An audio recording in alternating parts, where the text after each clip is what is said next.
Muy buenas noches, queridos amigos de Popular Televisión. Nos invitamos a su hogar un miércoles más. Un nuevo programa de Vidas con Luz, una nueva vida iluminada por Dios, por la luz de Dios, que se transmite en testimonio personal. Estamos en el mes de octubre, mes de misiones, mes de Rosario, y no podíamos dejar de tener con nosotros a alguien que toda su vida religiosa, sacerdotal, la ha desarrollado en misión. Y en misión lejos de nosotros, y una misión que él nos va a ir desgranando y contando. Es un molinense, Ángel Arnaldos. Lo que pasa es que decirte Ángel Arnaldos cuando aquí te conocen, pero allí eres Siancucu. Siancucu Mumpuli, sí señor. Siancucu Mumpuli. Mi nombre Tonga. Siancucu, que significa el jefe, el dueño de las gallinas. El dueño de las gallinas. Ese es el nombre que te dan allí en Tonga, en el dialecto Tonga. Todos los nombres tongas empiezan de chicos, empiezan por Sia o Sina, y significa el poseedor de, el dueño de, o el amante de. Y Ángel Arnaldos, tú eres de la época de cuando se decía que Molina de Segura, la Ribera de Molina y todo el entorno era el Segundo Vaticano. Sí. ¿Por qué se decía aquello?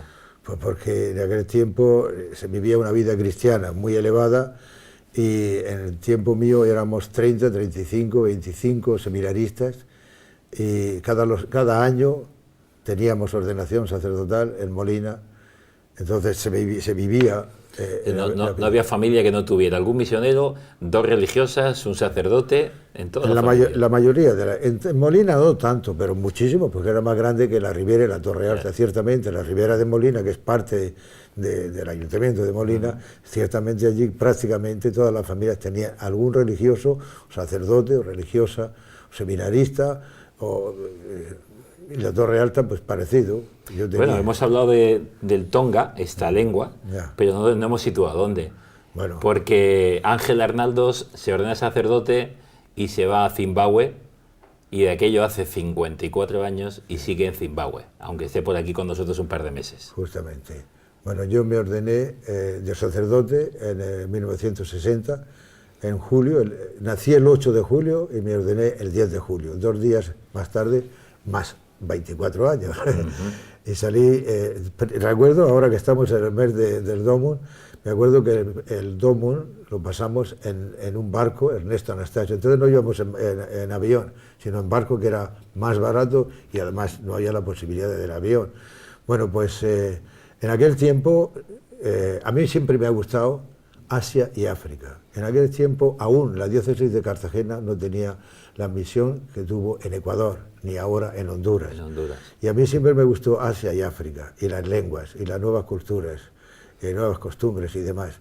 Entonces, yo con recomendación del director espiritual mío, y además de bastantes sacerdotes, como Joaquín Hernández Bernat y otros muchos, sacerdotes muy seculares, y me dijeron, al seminario de misiones del clero secular. Porque tú ya sentiste una vocación desde pequeño, enseguida para la vida religiosa, muy pequeñito. Al sacerdocio, sí, de pequeño, y entré al seminario de 12 años. 12 añitos. Pero a la vida misionera fue en segundo, tercero de filosofía. En segundo de filosofía. Estando ya en el seminario descubriste la vena misionera. Pasé el seminario menor, 5 años, en el segundo año... Empecé en el primer año de filosofía, en el seminario de San Fulgencio, y en el segundo fue cuando decidí ya ser misionero con mi director espiritual, y bajo la recomendación de esos sacerdotes jóvenes muy seculares en el sentido de clero secular, pues fui al seminario de misiones donde terminé. Entonces, como a mí me gustaba mucho lo de las lenguas y esos dos países, esos dos continentes que digo, Asia y África, pues me encantó poder ir precisamente a África. En aquel tiempo fui a Zimbabue, que se llamaba Rodesia del Sur. Rodesia del Sur. Rodesia del Sur. ¿Y sabías algo del país o nada? Bueno, casi nada. Algo sí, pero poco. ¿Dónde estaba en el mapa y punto? Sí, limitando con Botswana y Sudáfrica, que entonces se llamaban otros nombres. Y estaba Zambia, que era Rodesia del Norte, Nyasaland, que es ahora Malawi y Zambia, y Zimbabue, Rodesia del Sur, que era una federación. Y de tal modo que podíamos pasar sin necesidad de pasar por aduanas. Entre 4 países. Entre los 3 países, eso. Pero eso se rompió al tomar la independencia Zambia y Malawi. Y nosotros fuimos los últimos en tomar la independencia con guerra de guerrilla a la vez. ¿De qué país occidental dependía? ¿Con quién estaba como un poco...? Bueno, era colonia inglesa, pero tenía gobierno local, o sea que las elecciones eran locales, solamente había un gobernador inglés, hasta que se tomó la independencia hasta que se tomó la independencia unilateralmente, en inglés siempre dicen UDI, que es independencia unilateral de Inglaterra, que eso fue en el 68, y entonces ya el gobernador desapareció, inglés, hasta que se tomó la independencia real, porque hemos pasado el mismo país con cuatro nombres. Rodesia del Sur, Rodesia cuando se declaró la independencia unilateralmente, después Zimbabue y Rodesia porque hubo un acuerdo entre Ian Smith, el jefe Chirao, un obispo metodista y ¿quién era? Y un líder político que después no se le aceptó. Entonces se llamó Zimbabue-Rodesia. Los africanos querían Zimbabue y los europeos querían conservar el de Rodesia. Zimbabue, que es el nombre actual, cuando al tomar la independencia el 18 de abril de 1980, es precisamente porque hay unas ruinas que se llama el Gran Zimbabue, que es una casa de piedra, y en Shona, en la lengua Shona, Zimba es casa, Ibwe es piedra, Zimbabue es la casa de piedra. Casa de piedra. Por eso ojalá que fuera una casa de piedra fuerte y firme. ¿Te gustaban las lenguas? Ya. ¿Cuántas lenguas hablas de...? Porque allí cada poblado, cada lugar tiene su propia lengua, ¿no? Bueno, si te digo hay los diferentes grupos étnicos. En Zimbabue no son tantos como en Zambia y en algunos otros países, pero bueno, si te digo que al principio yo fui sin saber inglés, muy poco. Entonces la primera parte fue preparación en inglés, conocer las costumbres, la cultura, unos cuantos meses. Y ya empecé yo, a terminar esto un poquito, ya empecé yo con el Chinyanja. Chinyanja es una lengua que se habla en Malawi y en Zambia, pero la mayoría de los trabajadores de la mina de carbón de Hwange eran de esos países. Entonces la lengua oficial en Hwange era Chinyanja. Entonces fue la primera lengua que aprendí. Y te digo cómo. Estaba estudiando yo y a celebrar la Eucaristía, mi sermón, mi homilía, la escribía en inglés y me la traducía un maestro. Y como yo iba aprendiendo bastante, ya iba comprendiendo y demás, me daba cuenta que la interpretación no era muy buena. Y un día me controlé al terminar y le dije, mira, Mistañoni, el próximo domingo voy a predicar yo en Chinyanja. Directamente. Voy a atreverme. Muchísimas gracias. Y escribí unas líneas y las leí. Después al domingo siguiente más líneas. Y después le dije, ahora voy sin papel. Bueno, ese fue mi primer trabajo. En la mina de carbón, saliendo cada 15 días, una semana entera, a la zona rural, al bosque. La primera parte mía. Después de ahí estaba en diferentes... La mina tiene el número 1, número 2, número 3, Cinderella, etcétera, etcétera. Yo estaba en 2 o 3 de estos. Y de allí fui con los tongas, que es donde yo conseguí mi nombre, Siankuku, Munkuli. Los tongas no era una tribu primitiva, ni muchísimo menos, pero el gobierno estaba interesado en que tomara la independencia. Querían conservarlos como un museo humano. De tal modo que recuerdo yo, el secretario de Foreign Affairs de Inglaterra que vino, Bottomley, y lo llevaron allá para ver que esa gente iba con taparrabos y las mujeres pues con la mupa y una manta así cuando había gente y tal. Entonces estuve con ellos y fueron los que a mí me robaron el corazón, por eso un señor mayor me aceptó como su nieto y hasta me dio las vacas y las cabras, que nunca volví yo, después de que fui a otro sitio no volví. Entonces tuve que aprender ahí tonga. Y yo empecé a escribir el catecismo en tonga, ahí. Aunque en Zambia hablan tonga, a lo largo del río Zambeza, norte y sur, se habla tonga, y había algunos libros allá, pero yo escribí un catecismo tonga allá, y fue cuando yo me enamoré de ellos y sí, he conservado mi nombre, incluso al ir a otras misiones siempre me han llamado Fada Chancuco. Claro. ¿Y en cuántas misiones distintas has estado en estos años? Bueno, después de ahí, de 6 años ahí, entonces fui a Victoria Falls, a las Cataratas Victoria. En las Cataratas Victoria habían venido algunos de visita, incluso de Zambia cuando era la federación. El obispo de Livingstone le gustaba. Livingstone no solamente es David Livingstone, sino hay una ciudad al sur de Zambia que es Livingstone.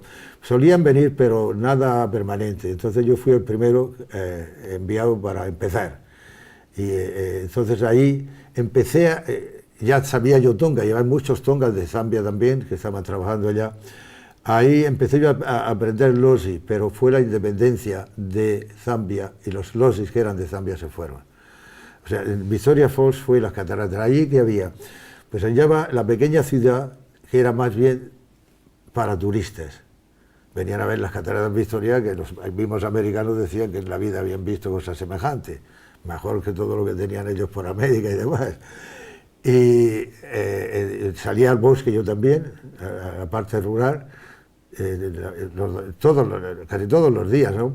Pero los domingos, por supuesto, tenía una misa en inglés siempre, y normalmente venían los pocos europeos que había, con algún africano que tenía que trabajar después, y muchos turistas. Y después tenía una a las 10 en lenguas africanas, que iba turnándome entre ñanja, tonga, y el lozi que cada domingo cambiaba. Que además el lozi coincide que tienen la ñ, cosa que no hay en otro. Vaya, tienen la ñ. Existe esa ñ fuera de España. En la lengua lozi, que es la lengua lozi. Bueno, esa fue el tercer sitio. Primero Hwange, en las minas, después con los tongas en Binga, y la misión de Kariangwe, y luego Victoria, las cataratas Victoria. Pues de ahí fui ya con los Shonas, la otra, que es el grupo étnico más grande de Zimbabue, posiblemente 70%, 75%, en la misión de Ghana. Y estuve pues allá bastantes años, y ahí es donde me tocó la guerra, que tú tienes idea de lo que me pasó a mí en la guerra, ¿no? Vale, luego cuenta un poquito. Cuando terminemos el recorrido volvemos a Ghana. Vale, allá estuve bastantes años, desde del 73 hasta el 90, incluyendo el tiempo de la guerra, que tuvimos que estar fuera algún tiempo. Y entonces me mandó el obispo de allá a empezar una nueva misión, Sengwa, que es la que salí yo hace 2 o 3 años, salí de allá, he estado 20 años allá, en la cual, Shona ya la hablaba yo, y es la que más hablo yo, de todas las lenguas, la que más hablo, que la hablo pues, como el inglés o como el castellano, o mejor que el castellano. Piensas ya en mejor que el castellano. Claro. Bueno, ahí he tenido yo una gran satisfacción. O sea, empezamos la misión y yo me quedaba en unas chozas de los vecinos de la misión, después hicimos el pozo y dormía en la casa del pozo, una trastera para el coche, y después construí la casa. Y cuando construí la casa, si yo voy a salir de esta casa buena, iba a tener la misa debajo de un árbol. Y empecé a buscar aquí y allá y construí un salón grande, que era iglesia, salón y de todo. En el centro pusimos una puerta movediza, teníamos reunión de jóvenes, que suelen ser de muchos jóvenes, 200, 300 chicos y chicas fácilmente, ahora al final. Entonces, durante el día se abría la puerta y durante la noche chicos allá y chicas acá. Y el obispo cuando vino a bendecir y a abrir la misión, se quedó sorprendido. El cura que le traía dice, ¿pero eso qué es? Pues un salón. Y ya le dije yo, es que me había dicho, one thing at a time. Y cuando le dije yo, hay que construir algo, y dice, one thing at a time, y le dice, una cosa, cada vez una cosa. Una por una. Una por una. Bueno. Pero ahí, yo salí hace 2 o 3 años de ahí y ahora estoy, pero quiero volver porque eso está muy en mi corazón, ese sitio, 20, 21 años que estaba allá, donde he dejado 20 con la gente, y hemos trabajado juntos muy bien. he dejado una misión autosuficiente para lo normal, el running de la misión, 21 capillas con el Santísimo, 5 sacerdotes bautizados por mí. Sacerdotes que, o sea, locales de allá. Locales de allí, que les bautizaste y les has seguido hasta que han terminado como sacerdotes. Y hace 2 semanas estuvo aquí uno, que lo ha visto mucha gente, lo bautizó en el 91 y se ordenó justamente 49 años un día después de mí. Está estudiando Sagrada Escritura, 5 sacerdotes que están en la diócesis de Gongwe. Y bueno, las capillas esas 3 son iglesias grandes. Mira, ahí está. 3, ese es. Tadeo mandaba. Luego hay otro de su misma pequeña comunidad del bosque, bueno, no tan pequeña, San Pío Choto. Choto significa el lugar del fuego, no Choto de la cabra. Son 2 sacerdotes. Él, y el año pasado se ordenó otro, en julio también, John Choto, de la familia de los Chotos, que es eso, el lugar de fuego, pero se usa. Y ahí es donde he estado yo 21 años, he bautizado a 7.500, 1.250 bodas, y las capillas esas, y también hay un jardín para cerca de 100 familias preparado, ahí ha ayudado, Manos Unidas ayudó, hicimos un pozo, la valla, un pozo con motor, el tanque de agua, y hay unas 86, eran casi 100, pero 86 se han quedado y tienen por lo menos vegetales para ellos y pueden vender algo. Luego hay bastantes pozos de agua. En la misión hay 3, el primero que se saca con motor, pero los otros son a mano, y luego en St. Mary's Siñiga hay otro, St. Peter's Casembe hay otro, en Giri hay otro, diferentes, porque el problema del agua en el bosque allá es un problema grandísimo. Pues como he dicho, ahora, a mis 77 años, me dijeron, ¿por qué no te vas cerca de la ciudad? Y estoy cerca de la ciudad, una parroquia misión, que también tiene centros fuera de esa parte de la ciudad, se llama San Antonio, y estoy con un sacerdote africano, que se ordenó hace 8 años, Johannes Maseko. Él es el párroco, y cada martes y miércoles salimos a las pequeñas comunidades cristianas, compartimos el Evangelio, muchas veces piden que celebremos la Eucaristía, y luego la visita a esos centros y a lo que pertenece, que aquí ya hay, en la mayoría de los casos, las casas son bastante buenas. Esa zona hay muchos mestizos, pero había muchos más. En tiempo de Rodesia se destinó a los mestizos, pero muchos han salido fuera, pues han ido a Australia, Nueva Zelanda, con el caso que tenemos ahora en Zimbabue de caída, Australia, Nueva Zelanda, Canadá, Estados Unidos y Reino Unido. Hay los que están bien preparados, médicos, ingenieros y demás, han salido a esos países y se les ha recibido muy bien a la mayoría. Y los que están menos preparados pues han ido a Sudáfrica, a Botswana, estos países limítrofes allá. Y muchas de las familias viven de lo que los maridos o padres mandan, o los hijos de estos sitios. Ángel, hay una cosa curiosa en tu vida y quiero enlazarlo con lo que tú decías antes de tu experiencia en la guerra. Tú naces 10 días antes de comenzar la guerra civil en España. Sí, así es. Y cuando tú naces, tu padre ha muerto. Sí. Con lo cual has vivido toda tu vida huérfano de padre y has vivido en los primeros años ni te enterabas todavía, pero los 3 primeros años de vida en guerra. En África has vivido con mucha gente que ha quedado huérfana, no solo de padre, sino padre, madre, incluso niños aislados, refugiados de acá, de allá, y han vivido guerras. ¿Cómo se vive esta realidad desde la fe? ¿Cómo se puede dar una iluminación y decir en esta situación de amargura, de tristeza, que hay esperanza? ¿Cómo se hace? Pues mira, yo aprendí de mi madre precisamente. Perdí mi padre antes de nacer, nací huérfano, como has dicho, 10 días antes de la guerra, y mi madre lo decía, naciste el 8 y el 18 empezó. Pero ella fue padre y madre para mí y para mis hermanos. Para mí fue padre y madre. Entonces, ella estaba dirigida por la fe.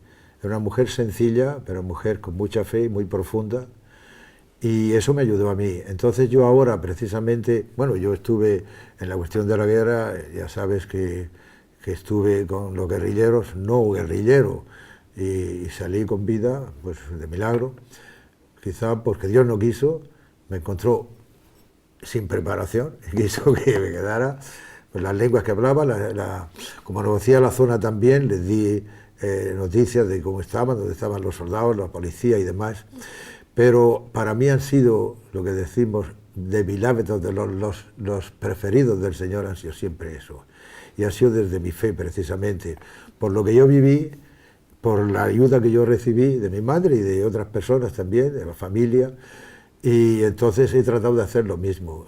Para mí son mis privilegiados. Por eso, hace ya años, cuando empezaron a venir los huérfanos de padres que habían muerto, sobre todo de SIDA, pero otros también, sobre todo de SIDA, pues ha sido uno de mis proyectos, y continúan siendo, aunque esté ahora cerca de la ciudad de Bulawayo, me vienen de la misión de Ghana, de Sengua, sobre todo de Sengua, que es la última donde había estado, porque saben que yo empezaba para meter, por lo menos tenerlos en la escuela, que pudieran en el futuro valerse por sí mismos, que no tuvieran que estar siempre pidiendo, porque han vuelto o sea, los han mandado los padres, o han vuelto a los padres pequeños con las abuelas que necesitan ayuda a ellas. Entonces, pues yo conservaba, cuando hay, al final de las cosechas, hay una cosa que llamamos en Shona Matatenda, que es la Acción de Gracias, el Festival de la Acción de Gracias, y las familias dan mucho maíz, sobre todo maíz, porque es la comida básica ya, maíz. Entonces yo vendía con el comité de finanzas de la misión, lo calculábamos, cuántas toneladas guardábamos para los huérfanos, para las ancianas, para los pobres, y cuánto vendíamos para llevar adelante la misión.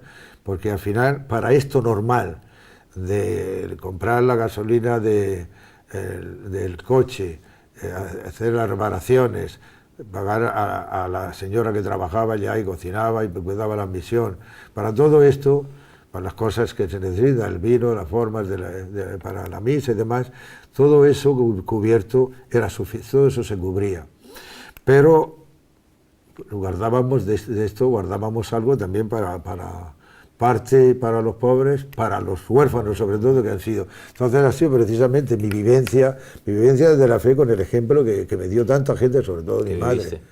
Y ha cambiado mucho en 54 años el mundo de la misión, o sea, el misionero, porque estás hablando y hablas de la construcción de templos, construcción de capillas, evangelización, celebración litúrgica, cooperativas, crear un colegio, organizar.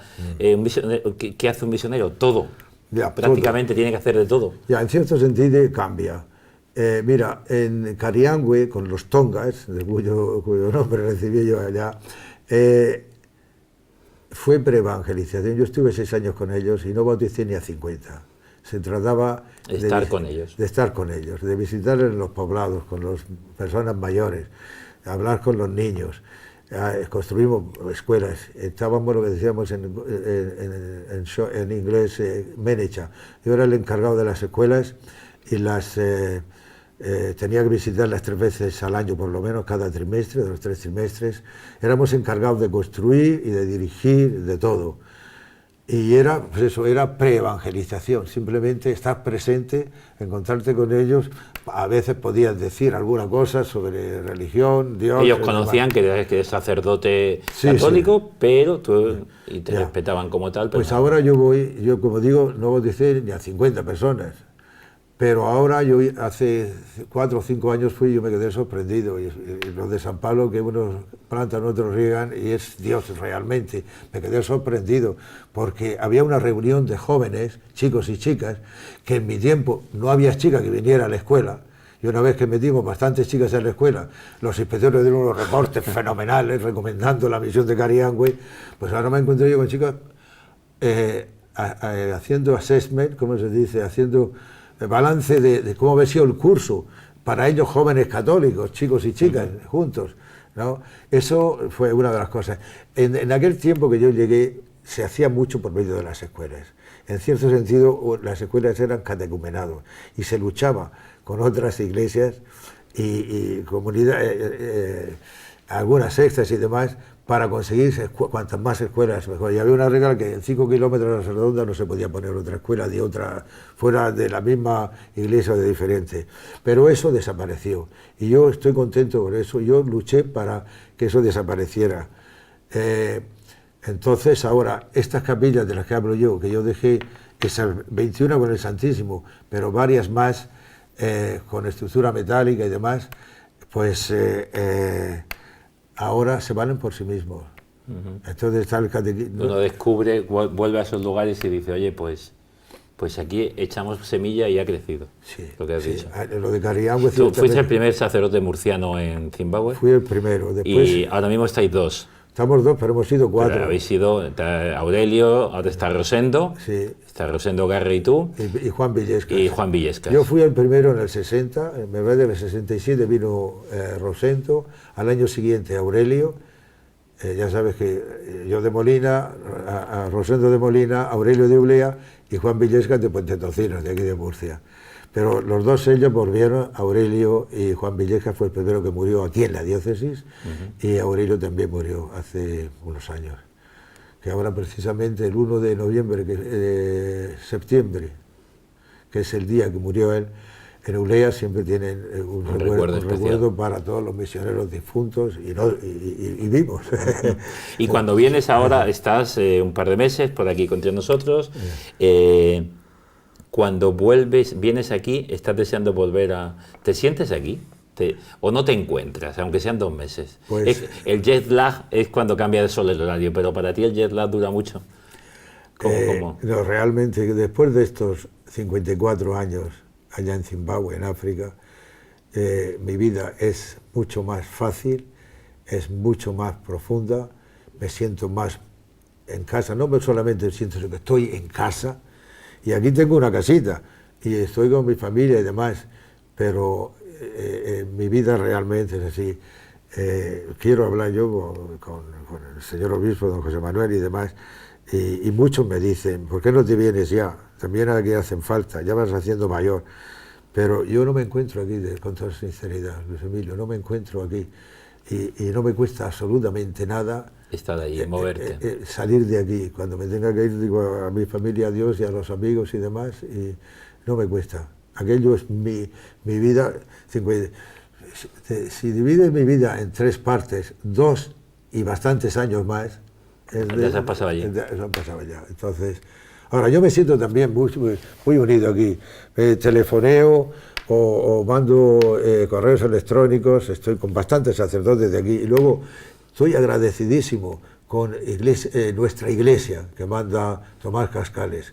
A mí me pone la revista semanal. La revista semanal, que tiene toda la información. Y la homilía del señor obispo, después algunas palabras del Papa, y luego todo lo que estuvo ocurriendo en las parroquias. A mí eso me encanta. Pues vía internet, también en la página web de nuestra diócesis, sí, también. Cada semana tienes Haciendo Iglesia, que es nuestro programa de Popular Televisión informativo diocesano, y Vidas con Luz. Oye. Al final de la página web está el enlace de cada semana, de la información diocesana semanal, media horita, y nuestro programa. Con lo cual puedes estar enlazado perfectamente. Vidas con Luz. Vidas con Luz y... Haciendo Iglesia. Pues esa está siempre cada semana, puedes pinchar y la tienes. Cuando voy a la ciudad y tengo internet, porque es que mucha gente dice, ¿cómo nos han perdido más? Pues es que yo estaba en el bosque, no tenía ni electricidad ni nada. Cuéntanos alguna anécdota así como muy llamativa. En lo bueno o en lo malo. Es decir, algo que para ti ha sido como un impactante, te ha marcado o no se te olvidará. Mira, estaba yo en Cariangüe, entre los tongas, cuando empezó la guerra de guerrilla para la independencia. Y me encontré varias veces con guerrilleros, pero no estaban bien preparados entonces. Después estuve en las cataratas Victoria y también me tuve que encontrar. Pero lo gordo fue cuando fui a la misión de Cana, y en el 77 ya estaba la guerra de guerrilla fuerte. Había un día me quedé yo solo, porque se sabía que los guerrilleros estaban alrededor y que atacaban. Entonces me quedé yo solo, y se quedó en el convento, se quedó una religiosa africana, que ahora está en España precisamente, Cecilia Machangu. Y fui yo a reunirme en una comunidad con los líderes de los alrededores de allá y les vine a decir, la iglesia está en vuestras manos, no sé lo que va a pasar, puede ser que yo viva o que no viva, pero la iglesia está en vuestras manos. Y volví a la misión y aquella noche, estando cenando con un sacerdote africano, que ese sí estaba allá, y un seminarista, llamaron a la puerta con las armas, me llevaron al bosque a unos cuantos kilómetros, y la última palabra que dijo el jefe de la guerrilla fue, no matadlo por ahora. Fuimos, al principio estaban fuertes, no me maltrataron realmente, y fuimos, nos sentamos, estuvimos bajo un árbol que estaba tupido, no se veía nada, había armas de todas clases, minas, de todo. Y al principio estuvieron algo violentos en el modo de preguntar y demás, pero yo nunca, ya tenía la idea de nunca hablar inglés, sino las lenguas africanas. Y me hablaban y contestaba en Shona, en Tonga, en Ndebele, en Nyanja. Después les di explicación de dónde estaba la policía, los soldados, los sitios que yo conocía, y tenían información, eso era una cosa importante, eso me salvó a mí. El Señor no quiso, me encontró falto de... Te necesito. Falto de conversión. Falto de conversión, me encontró falto de conversión. Y me dio tiempo. Pero eso ayudó, ¿no? La explicación que le di yo y también la información que ella me tenía. Me preguntaron por otras cosas y tal. ¿Y quién es ese que va todos los días y está aquí en la misión, va a los enfermos al hospital y habla en Tonga, en Shona, en Ndebele y tal? Y diferentes cosas. ¿Y quién es el que disparó? Eso por una parte. Por el contrario, ¿quién es el que disparó con un cochino, un cerdo de la gente porque se había metido al jardín y tal? Entonces, pues todo eso ayudó. Entonces tenían buena información, gracias a Dios tenían buena información y gracias a la gente que dio la información. Al final, después de toda la noche, bueno, me ofrecieron hasta un cigarro cuando ya estábamos calmados, pero un momento muy difícil fue cuando se oyeron pasos, estábamos muy lejos, se oyeron pasos, ruido en la noche, a las 7 de la noche, lo más tarde que oscurece en Zimbabue, a las 7, en pleno verano. Entonces se oyeron los pasos y pusieron la bayoneta, me la pusieron clavándome, hasta que se relajaron porque los otros hicieron una especie de silbido y como que estaba todo tranquilo. Estos contestaron que eran de ellos, que habían ido a los comercios a traerse ropa y comida y demás. Pero luego vinieron 3 o 4 que nos había mandado el comandante para que fuéramos ya. Yo creí. Entonces se preguntaron delante de mí, ¿cómo se ha portado? Bien, habla lenguas, nos ha dicho todas las cosas y tal. Es este el que del que teníamos información. ¿Qué hacemos? ¿Lo matamos o no? Delante de mí. Delante de ti. Delante de mí. Y dice, no, vamos a llevarlo al comandante. Vámonos, Fada. Y nos levantamos y fuimos. Entonces llegamos de cerca. Yo creía que me iban a... Cuando me dijo últimamente, llegamos allá donde estaba el comandante y me dijo, el hospital que se conserve abierto, pero vosotros evacuar la misión, el hospital abierto. ¿Tú tienes radio? Digo, sí, tengo una radio. Había comprado yo, fui por barco en el 70, esto fue el 77, el 75 fue por barco y en Tenerife me compré yo un radio casete. Y en las escuelas teníamos, en cada clase, había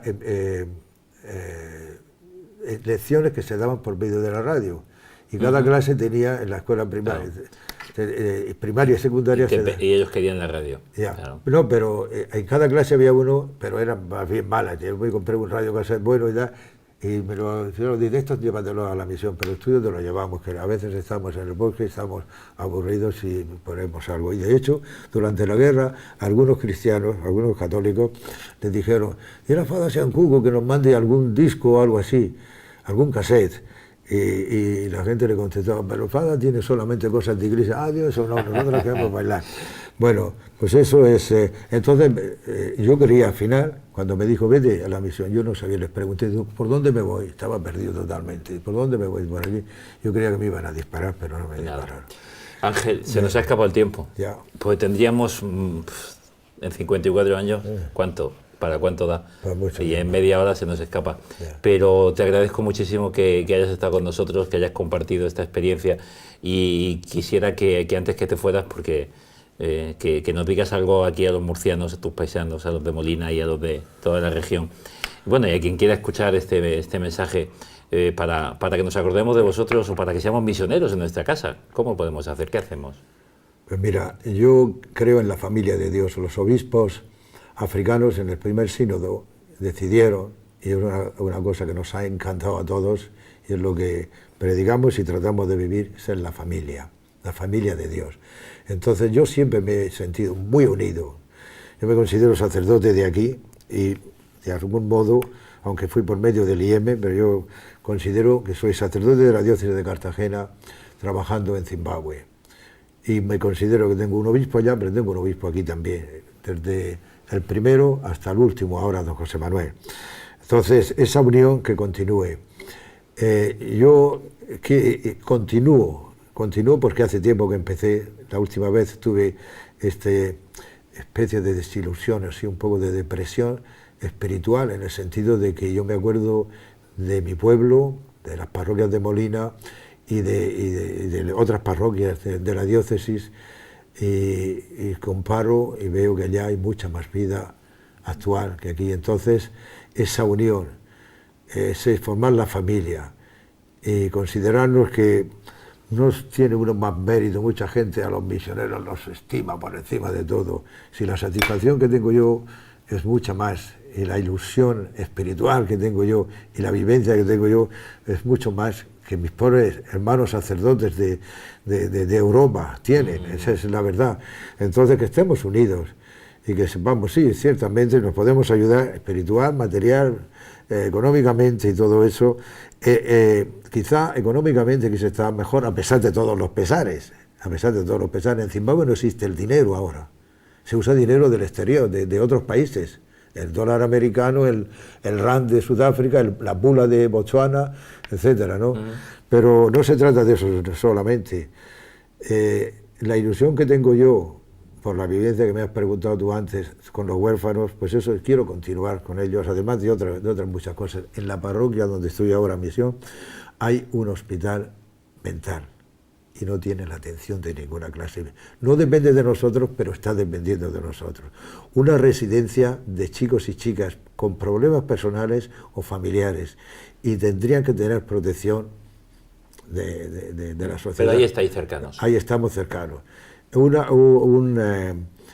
Etcétera, un montón de cosas. Entonces, no se trata solamente de esto en cuanto a economía o material, pero sentirnos la familia y entonces tener el interés. Y si no de otro modo, por lo menos encontrarnos en Jesús todos juntos. Todos juntos. De aquí y los de allá. Pues muchísimas gracias, Ángel.